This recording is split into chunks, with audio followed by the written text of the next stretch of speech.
Hello and welcome to episode 5 of the Cripped Podcast. Today we are joined with David Bailey, who recounts a few tales of when he had broken his back throughout his youth and early adulthood, and also shares his story of when he was inches away from death's door. So without further ado, let's get to it. Welcome to the Cripped Podcast, where we explore serious and often life-altering injuries, long-term recoveries, and the inspirational people who refuse to give up. Starring Cranbrook local, your host, Darcy Allen. David, welcome to the show. Thank you for having me. So, why don't we start things off? This is the first time you and I have met. Sounds like you've had some pretty interesting stories of some injuries.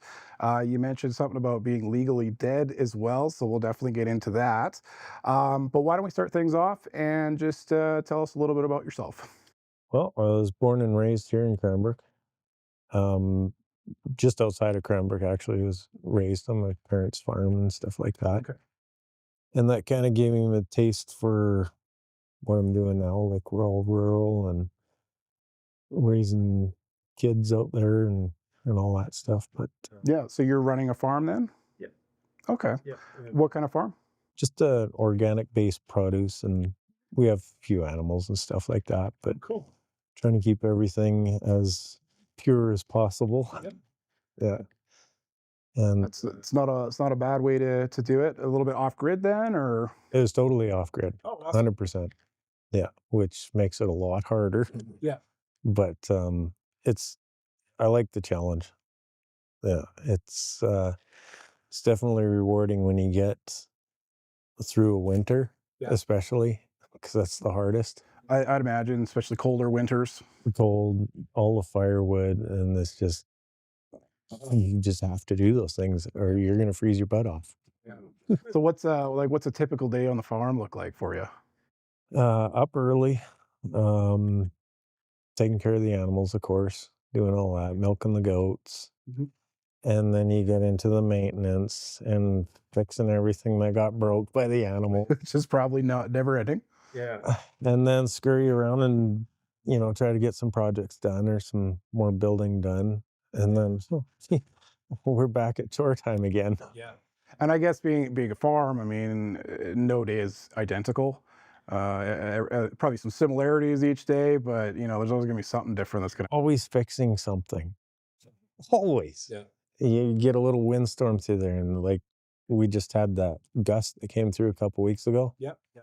Pretty bad. knocked down a grove of trees. Of course, that took out the whole fence. Oh, yeah. And so, I mean, there's stuff like that. You have to get on it right away. Yeah.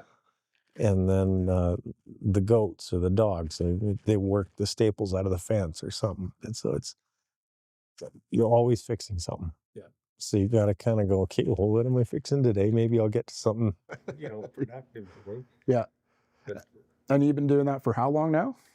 I've been out there for 11 years now. Oh, okay. What were you doing before that?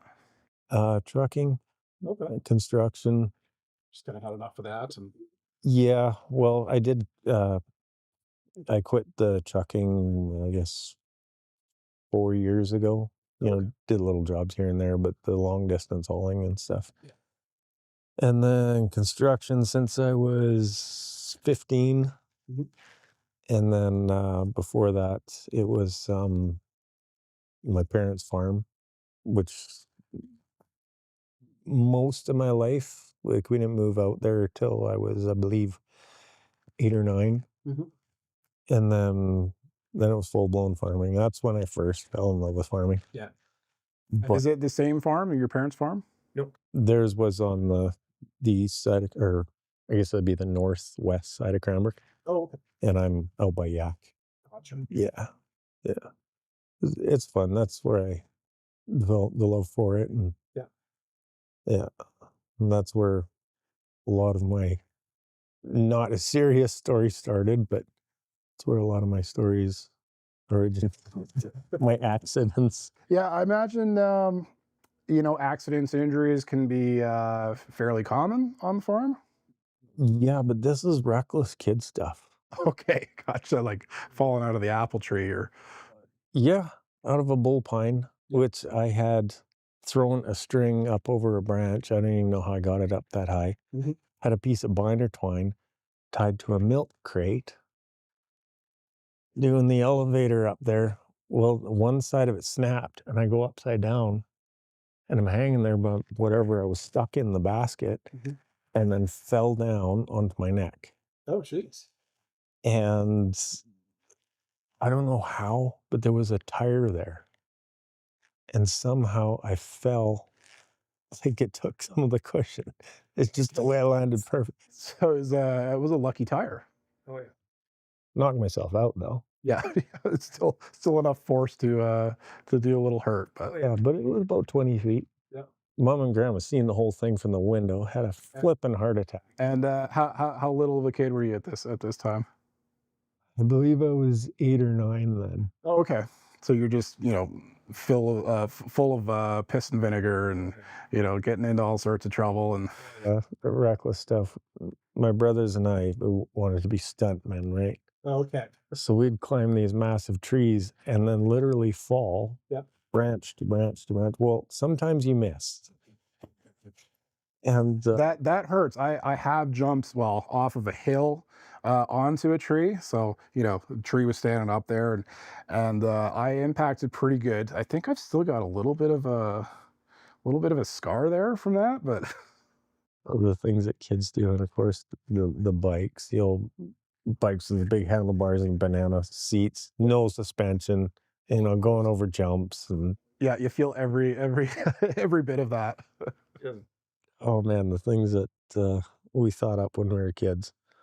We tried everything from making wings out of feed bags Okay. and some kind of a crude wing system trying to fly farther off of our jumps. Yeah. But yeah, with the imagination, it probably worked perfect in your head. It's- but that's you got to trial and error, right? You got to figure out what works, what doesn't work. Sometimes you got to learn things the hard way. Yeah. And at some point, you'd think you get to the point, I just got to quit this crap. But no. The only thing that slowed me down was when my daughter was born. Okay. Yeah. My firstborn, I pushed him when he was little to take chances and stuff like that. But when my daughter came, it just disappeared. When it's a girl, it's very different. I've got a daughter myself. No, she doesn't have any brothers or sisters, but it is different. If I had a son, for example, you're probably not as tender, not as gentle when you're like playing and things like that. And you roughhouse with the boys, where you can a little bit with the girls, but it's you definitely pull back quite a lot. Yeah. I started questioning my actions after that. Yeah. This could kill me. Well, it could, and then in the back of your mind is, well, if something happens to me, I'm leaving them without, and that's never a good thing. So it's probably a good thing that you smarten up eventually. And Yeah. Well, it's the only thing that's really slowed me down now is I'm getting older. Yes. I can't take chances like I used to. yeah, the body can't keep up as much as it used to. Like I got rid of the dirt bikes because I knew I was going to hurt myself.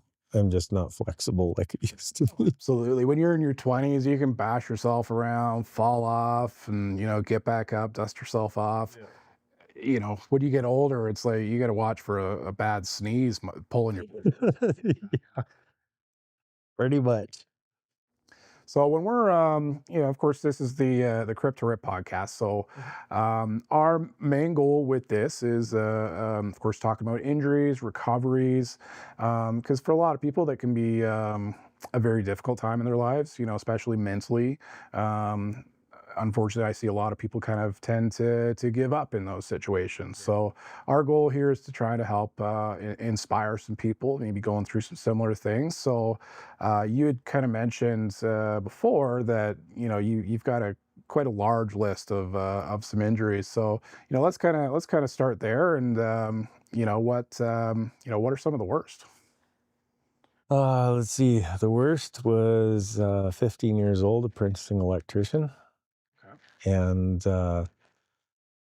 somebody thought it was really smart to walk underneath my ladder. Yeah. It was a 12-foot step ladder. Oh, okay. So I was up a ways. And walk under and go, earthquake test. Oh, that's not cool. And I fell directly on my tailbone. Oop. And it shattered right above my hip. I don't know all my vertebrae. Right above my hip. Yeah. And my legs quit working. Okay, so you were essentially like paralyzed? Yes. I couldn't feel anything. It's like I could feel up here in my upper thigh, but anything down, Right. like nothing. My toes didn't want to work. And miraculously, 2 days later, it came back. Oh, okay. So it was just kind of a temporary. It was temporary, but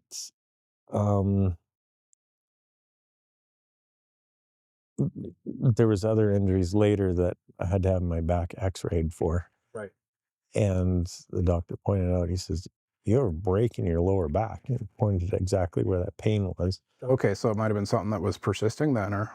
Yeah, I was just stubborn, and I can handle it. I'm not going to the doctor and all that. Yeah. Well, male bravado kicks in. Oh, yeah. I have to get back to work. Yeah. And so that was the first one. The next one was a car accident. To this day, I still totally don't know what happened, Okay. but broke my back again. Oh, jeez. And that was a compression fracture. Okay. That happened just east of Cranbrook, there out by the crop fields. Mhm. And something snapped. I went off the road, went through the trees. The car tipped up a couple of times, went right between massive bull pines. Yeah. And came back to the highway. This is an old Grand Marquis. Okay. So that thing, the tank, it just keep going. And the stupid cruise control would not come off. Oh, really? So it was like a malfunction, or? Something, when I hit, jammed up in the column or somewhere. And it could have been on the side of the transmission, I'm not sure. Mhm. With something jammed, and I couldn't get it into park or any other gear. Yeah. And I came back to the highway, slammed into it. There's a bit of a bank there, I think it's 8 feet or so. And the car bent like a banana and went up Okay. over the highway and nosedived into the other ditch. Jeez. And was it like winter time at this time, or like you kind of said you didn't really know what happened? It was spring. There was nothing wrong with the road. Okay. There was a lady from the hydro. She was heading into Cranbrook, and she said, a couple seconds later, I would have passed directly over her truck. Oh, jeez. So, Doing the Dukes and Hazards and. Oh, yeah. But the car swung around like this, and I don't know what happened. I managed to slam it into park, and there was this horrible screech and like metal shattering and stuff. Yeah, your transmission grinding itself. And I got out of the car, collapsed. And what I didn't realize at the time was that I had fractured so 1, 2, 3, C3 and C4, I believe it is. And I fell kind of like this, looking at the car, the underside of the car. There's gas just pouring out of the tank. And there's my tail light, like this, just like in the movies, right over top of the gasoline. So I got that adrenaline, got back up, moved away from the car, collapsed again. Everything hurt. So I didn't realize that I had broken my neck. And same stupid thing, didn't go to the doctor. yeah. And paid for that later in life, chronic back pain and all that. And I think 10 or 11 years later, broke my back again in the middle of my back. So you, at this point, so you've done lower, upper, and you just had to finish it off at the middle. Yeah. Well, what had happened on that was I was running a roofing crew, and what we do sometimes is peel up some of the sheeting so we can get our safety ropes through. I had my harness on, the ropes were all connected. I told my helpers, stay down below. This roof is too steep. I can't see what's going on down below. I just need you guys to keep things clear, keep the job site clean. So I'm working away, boom, boom, boom, stapling. And all of a sudden I hear, can we stop for coffee? In order for him to stick his head up through that sheeting, he had to undo my rope. Oh my God. So I stood up, not even realizing what happened, leaned into my rope and fell 22 feet down. Because not 22 feet from the eaves. I think it was 18 feet from the eaves, but it was 4 feet up the roof. So bang, bang, bang, fell down, just missed rebar, broke the middle of my back. Did you go to the doctor this time? No. Oh. So it was chronic pain up until actually just a few years ago. And I found a chiropractor who actually realigned my back. Yeah. And it was just, it's not that I wanted to go. It's just, you feel so hopeless. The pain is so much all the time. Yeah. And the chiropractic can actually be very beneficial. That was like when I was going through mine. So I don't even know if you are aware of my story, but okay. Yeah. But yeah, essentially, I fell off the back of a truck. I was doing furniture delivery and unloading a root table, like 300 pounds. Like those things are like gnarly, nothing to hang on to. And it was me and one other guy who was Ukrainian, and he didn't really speak any English. We had to kind of communicate through like Google Translate. I would like talk into it and it would translate. So when your hands are busy, it's hard to properly communicate. But anyways, big, awkward, heavy, not a weight that I was shy of. I was a strongman athlete, so 300 pounds is kind of like whatever. But when you only got like really nothing to hang on to, you kind of start to, cradle your legs a little bit, and the ramp that pulls out of the back of the truck for unloading, they're about like what, yay wide, give or take. I completely missed it. So that was like a 3.5, 4 foot drop. Not 20 feet off a roof or anything, but all of that weight landed onto this leg.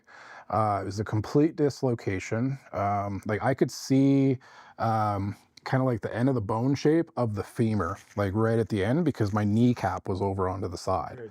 And I completely ruptured my ACL, MCL, PCL, tore meniscus, fractured my femur, tore my quad as well. It was a big mess. So when I was going through recovery, 2 surgeries, I walk with a limp. I can't really help it. So it kind of throws everything off of its, off of its tilt a bit. So my hips start to get a little twisted. That would start to lead into back pain. So going through compensation, they pay for the physio and whatnot. And I'm like, can I get like some chiropractor? I'm having like a lot of really like big issues with my back. Yeah. And they're like, well, like you got to go through a doctor. I'm like, okay, book an appointment with my doctor. He signs it off, and they did finally approve it, and it made a world of difference. Yep. I did do a lot, and it depends a lot on the chiropractor too. Like everyone reads your body different. Yep. And I went through a lot. I finally found one that I shouldn't say knows backs better than anybody else, but that's like he's really good at doing backs. Kind of more specialized into that. Yeah, more in tune with it, and he had me straightened out in 15 minutes. Oh, wow. I bawled like a baby because I got up and all that pain from those years and years was just gone. Which is like, at that point, you're probably just, oh, this is life. This is normal. It's like, how much pain do you have? The normal amount. And it's like, well, there's not, the normal amount is no pain. Yeah. Yeah. It's supposed to be. Yeah, it was quite a relief. So I can still feel it now if I'm pushing it too hard, especially out on the farm and stuff. Yeah. And then I still have to be careful. Yeah. Because there's just years of those knuckles in the vertebrae wearing where they're not supposed to. Grinding each other down almost. And yeah. So it's, I'm not complaining what it was. I'm not complaining at all. Which is a good point, because like there is a lot of different ways that people can get helped. I've had a few people on this show already with back injuries, and they all kind of said the same thing, whether it was through like physio or through chiropractic work. Those things can, acupuncture is another one that was brought up as well. Yep. Whether it's one of them, all three of them, or whatever else is out there, they can help. Yep. But you just have to do them. Yeah. Yeah, exactly. And go to the doctor. Jeez. I could have had myself, in some kind of a back support while everything healed properly. But yeah, it's when you neglect it early on, because you figure it's no big deal. It'll feel fine next week.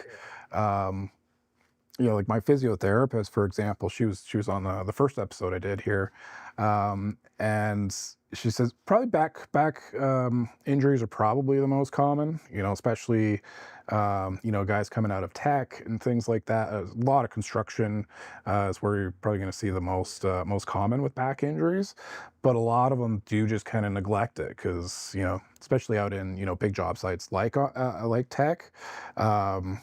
Whether it's just they don't want to have to go through all the safety paperwork that comes with it, or whatever it might be, or they're worried about losing work, losing paychecks. End of the day, and I don't know if you would probably tell your younger self a little bit different now, but it does make a difference. Well, at the time, let's see, the first time I broke my back, obviously I didn't have kids. Second time I had a newborn. Third time I had 3. Yeah. And you're thinking, I know the doctor's going to make me take time off. I got to keep the kids fed. Yeah. And yeah, I would have found a way. Yeah. And like when you were doing the roof, and that was your own company? Believe then I was working for myself. Yeah. Okay, so that also does make it a little bit trickier too. Usually business owners aren't paying into workers' compensation for themselves. It's usually for their employees. And I don't think it was an option back then. Oh. There was insurances that you could buy as a business owner, but I don't think you could cover yourself unless you were, I forget all the details. Yeah, I'm not 100% sure how that works, but yeah, I mean, I know for most cases, employers pay into compensation. Like, it's not a tax-funded thing. Yeah. In the event that, employ, and, I obviously benefited from that. And I mean, I was at that job for a week when I got injured. so it's like, it's like I hadn't even had a full paycheck yet at that point. It was a little bit surreal when I think about it now. But, if I didn't have that though, I was 20 months on compensation. If I didn't have that, I would have been, no money coming in for 20 months. That's, I don't know very many people that would be able to get through that. Yeah, it's tough. It's tough, and it's not a cheap world out there anymore. No, especially now. I think from just before I got injured to like now, I mean, it feels like everything's almost gone up double. Whether it's just putting food on the table. I mean, we won't get into the whole political conversation on this, but so 3 times you've broken your back. What other kind of injuries have you kind of gone through? Is the back kind of the major ones, or? Yeah, the major ones. There's been a lot of ones that could have been serious. Ripped my wrist open with a grinder. Drive to the hospital like this, and let it go, and it's um, broken arm, both bones. Broken toes, broken fingers. Right. Cutting tendons. Like, it's just, The list goes on. have first aid kits all over the property. In my shop, they're in the greenhouse, they're in the house. Yeah. And Got your rolls and rolls of medical tape and. yeah, my lady's a nurse too, so that Okay. yeah, she's had to jump in a couple of times. Yeah. Skinning a rabbit, and I don't know what I was thinking. I stick the knife right into my arm. Like, I don't know what I was doing. Yeah. And good thing she was there, because I thought I hit an artery. Yeah, and that can turn south very, very, very fast. So I'm holding it, and she's cleaning me up and getting it to stop bleeding. And Yeah. Well, it sounds like you picked the right lady. No kidding. no kidding. But hopefully those kind of mishaps are on. Yeah. Well, I mean, especially with the kids now, your sons, daughters. I'd imagine they want you around for quite a lot more years now. I So think so. the best way to do that is to take care of yourself, and Yeah. Most of my kids are pretty safe too. I think they've watched me do enough injuries. And, that's enough for our gene pool. yeah. I was actually taking the kids out fishing, I think 7 or 8 years ago. Mhm. And I had a rope on the front of the rowboat. So the rowboat was up on the top of the truck like this. Okay. And I'd bring it down and then hold the rope, stand on the transom, and, let it go down into the water. When I'm standing on the back of it, it's going down, that stupid strap snaps. And I come down, and right on my kidney, land on the hitch, the ball. Oh. Again, severe pain, just laying on the ground. My daughter's like, oh. Yeah, I mean, I haven't experienced it, but I've heard that a kidney shot is quite painful. Oh yeah, I was just this big black bruise from the bottom of my hip, Yeah. to almost all the way up my back, just this massive black welt. And I showed that to a medical friend of mine, and he said, that is severe internal bleeding. You shouldn't bruise like that. No. Like, you ruptured something inside, and that blood went around underneath your skin. Could have killed you. Yeah, it can be very serious. Internal bleeding. Yeah. Again, it hurt, but I didn't see a need to go to the hospital. I don't know. The part of my problem is I have an extremely high pain threshold. Yeah. And that does not help my judgment. No, I mean, I think a lot of men are like that. I know I can be like that. I mean, if I literally couldn't see my kneecap on the outside of my leg, I probably would have limped it off. But there was not, I couldn't even bend my leg even a little bit without a severe amount of pain. So, that was one of those rare cases where I actually yelled out and screamed in pain. Yeah, bet. Because we were just one of those, not Rosen Lake, just north of Jaffrey, the other lake that's next to there. That's where we were delivering out to. Maybe it was Baines Lake. Somewhere around there. One of those ones. Like I said, the Ukrainian guy was the only other guy that I was working with there. There was the lady in the house that we were delivering the furniture to, and it was a full truck too. It was the first thing to come off the truck. And there was a couple other guys in the area doing, I think they were like carpenters or something, like house builders. And, you know, instinctively, like, I just yelled, like, top of my lungs, like, scream, like, I don't know if it was a high-pitched scream. It was a little fuzzy, in terms of, like, my memory of, because it all happened so quickly. But yeah, just the instincts, like, I knew I needed help, Yeah. and I knew I needed to be loud enough for people to hear me. Right. Because like those two guys came running over. The lady in the house came out. She's like, "Do you want me to call an ambulance?" And I'm like, "Yes, call an ambulance." So you'd have been a ways away from an ambulance. I waited over an hour for an ambulance. So the two carpenters that were in the area, they came over, and they were very helpful, actually. Same with the Ukrainian guy. You know, they were very attentive to me. They were, you know, making sure I was like sat up, had something propped behind my back, so I wasn't having to try to hold that up.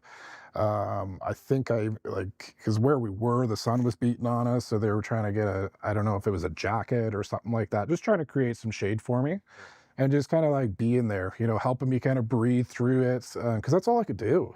You know, high pain, I was like almost hyperventilating at first, kind of like, and they're just like, slow your breathing down, and I would just be like, and just try to mind over matter through the whole thing. But yeah, once that ambulance finally showed up, they gave me the laughing gas, and you know, to get me into it. Then I think they had to pull over somewhere along the highway, because they didn't have the good drugs in the ambulance. I guess they don't keep them in there, so they had to call like the ambulance pickup truck or whatever, the guy that keeps all the more powerful Supervisor, yeah.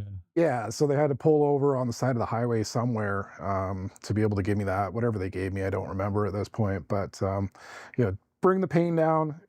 Fortunately, once we got to the ER too, um, you know, they put me under, or they put me out, Yeah. to reset the knee, because yeah, I don't think I would have wanted to been awake for that part. No. So you had mentioned to me that at one point you were declared legally dead. Yes.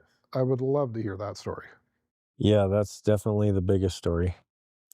So when my firstborn was born, we decided to move out of Cranbrook and just, you know, reset. We were so young when I had him, and just needed to reset and be fairly close to family, but and so we moved to Lethbridge, and just combined with there was a lot of factors that led up to this, but stress, some injuries that happened when I was young. I started losing weight. Like since I was like 14, I've been 176 pounds, and I'm losing weight and losing weight. And I can't figure out why. I feel like my body's in pain. I can't really tell. And I forget how long it went on. It was months. My skin started going yellow. Oh, like almost like a gangrene or Sepsis. Okay. So I think that's what you call it. Your blood starts going septic. And I went from 176 pounds to 120 something. that's it. You're about what, 6 feet tall? 6'3". 6'3". That is extraordinarily light for 6'3". Yeah. And working on top of that, you know, trying to pay rent and keep us fed, and the new baby and the moving expenses and all that stuff. So I'm literally working myself to death. And I had just found that job, I think. So, you know, we're trying to recover from the gap and when you have no money. So I'm not eating properly. And then my whole body just starts getting this real rotten smell. Can't figure I did go to the doctor and never really got an answer. And then one day, everything went yellow, like my eyes, my skin, my nails. And we went on a trip up to Drumheller with some friends. And then the chills start happening. And just, I was so cold. And it was in the middle of summer, like blazing hot. Can't figure out why I can't warm up. And then I start puking. And the puking won't stop. So I'm thinking I got some kind of a bad flu. So decide to go back home. We're thinking it's exhaust from their car, maybe. But when you have the flu, it doesn't feel like your brain's blacking out. Like you're still conscious of everything. Something wasn't right up here. And so we got back home. I went to bed. Woke up the next morning. Still puking, still freezing cold. And it dawned on me that I knew I was dying. I just knew it. And I had to come to terms with it, because when you're on death's door, there's really not a lot you can do. You either give up, say your prayers and give up, or somehow fight through it. And I was fighting as hard as I could, but I went into where my wife at the time and my oldest, she was consoling, and she knew something was wrong. She knew I was really sick. And he was crying. I think he had a sense too that something was wrong. And I told her, I think I'm dying. And she called an ambulance. The ambulance shows up. They think I'm on drugs. And if something like that happens, you get a call, or back then, at least in where we were, they will not transport you for free. And we had no money. So I'm trying to explain that to him. The paramedics are trying to tell me, it's obvious you're on drugs. We have to make sure that you can afford the ride to the hospital. It's crazy that they would just make that assumption automatically. Well, if they would have taken one whiff of me, they would have known there was something wrong inside my body. And so anyway, they were insistent on it. And they said, well, you should just call a cab. It's going to be way cheaper. So we called a cab. Cab pulls up. Somehow I get from the house to the cab. I don't quite remember that. My wife had put the car seat in the back and buckled it in. And that's something to remember, that the buckling in. And then she climbed in the front seat, because I'm kind of like,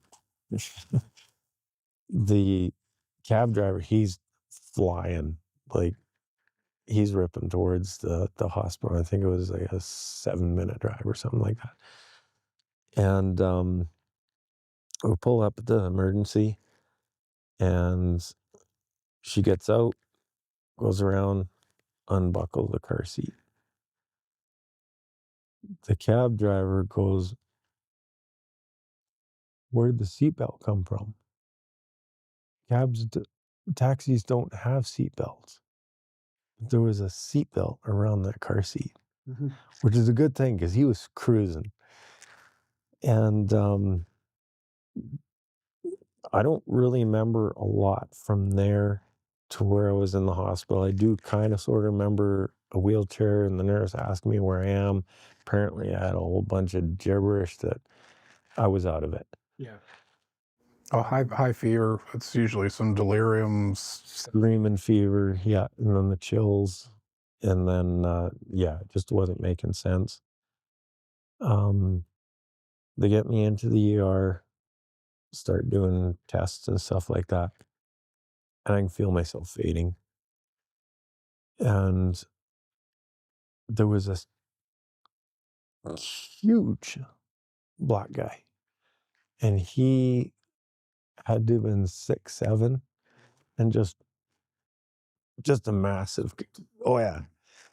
And he wouldn't say anything. I didn't really, I could see him there, but he had no business being there, but I was comfortable with him being there. And so things are getting worse, and the nurse or whatever ushers my wife and son to the chapel. That's usually not a good sign. Yeah, it's not a good sign. But right before that, I'm laying there and I go into a death seizure. And the medical carts that they wheel around, it's got all this stuff on it.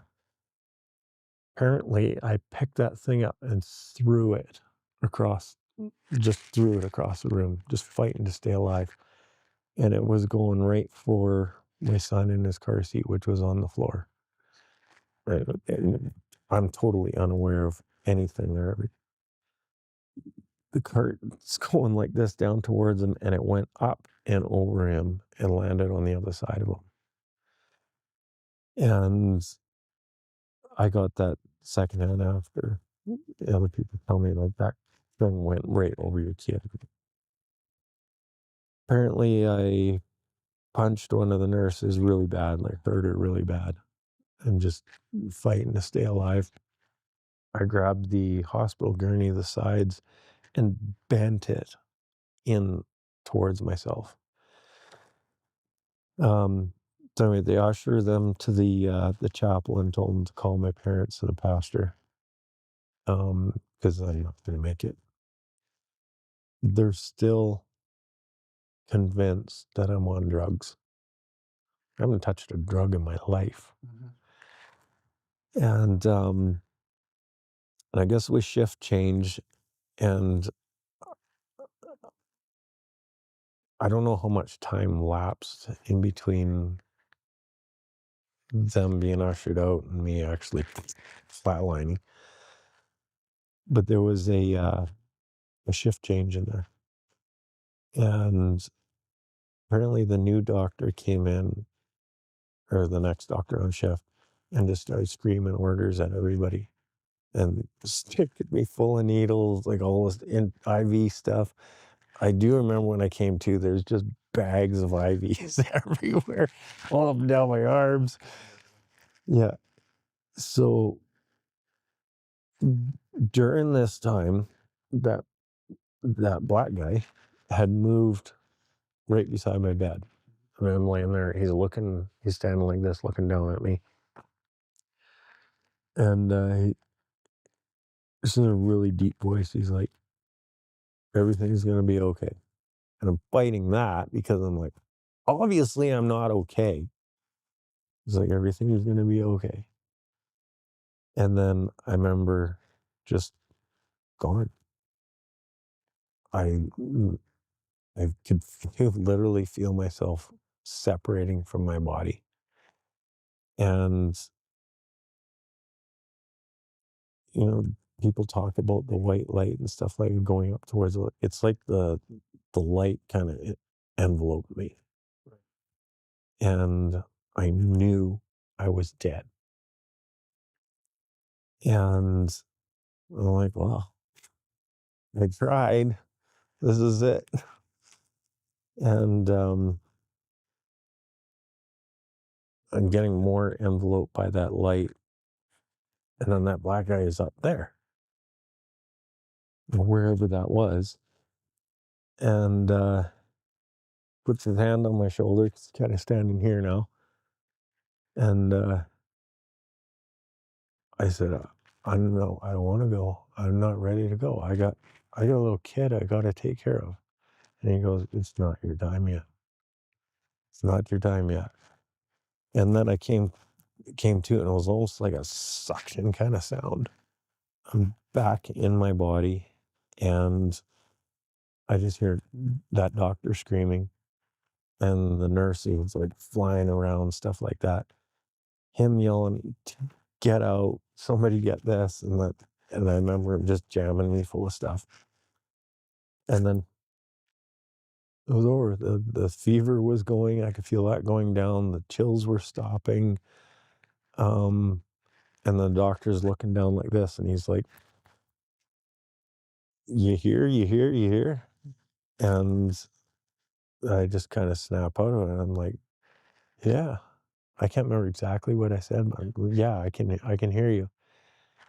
And he goes, you were that close. In fact, you were gone, but you were that close. And I was coherent enough to listen, to get what he was explaining. I guess when your blood goes septic like that, it gets into your spinal column and it travels up. It just keeps working its way up. He said the second it hits your brains, like where the brain stem, you're done. And apparently it was right there. And he said, I don't even know how you came back. I don't know how.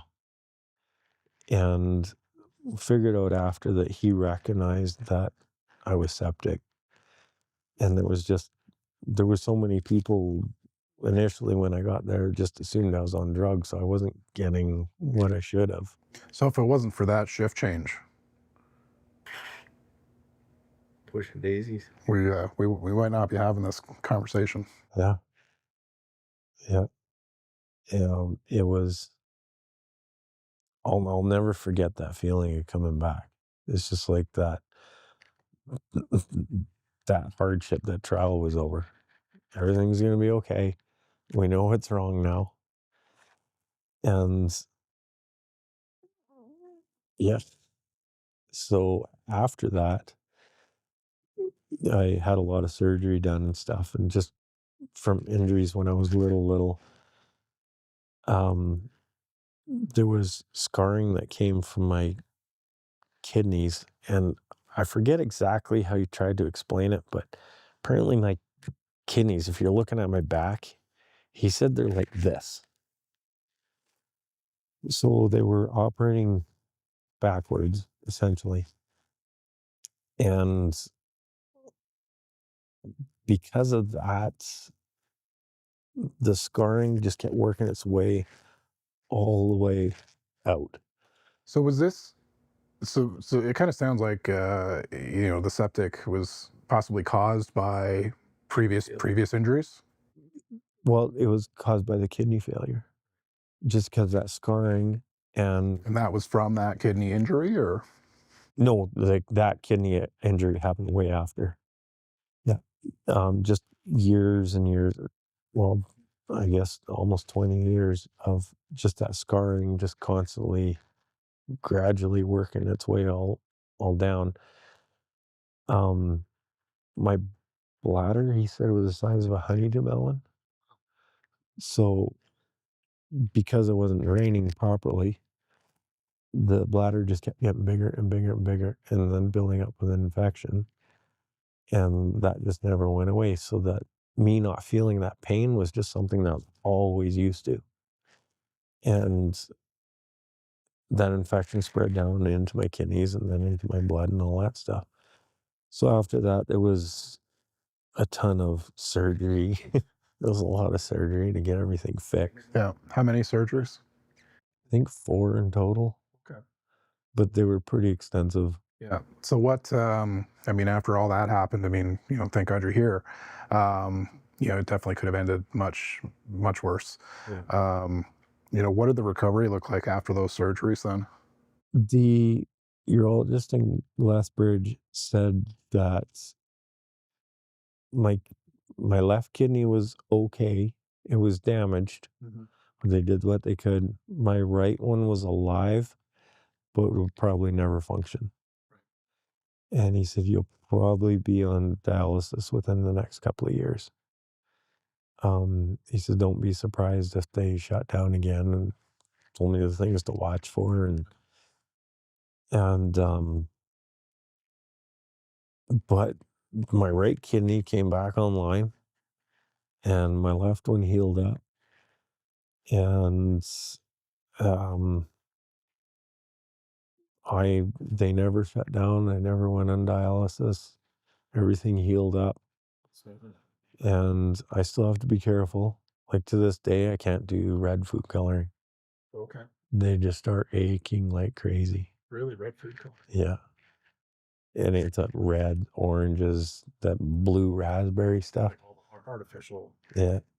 Yeah. Within minutes, it's like, oh shoot, I shouldn't have eaten that. Try to have a lollipop and suddenly you're You're off the sugar, that's for sure. yeah. Oh wow. Well, again, I mean, it's incredible that you're still here. I hope the hospital learned a valuable lesson that day, never to assume somebody's on drugs. Because that's, boy, I mean that's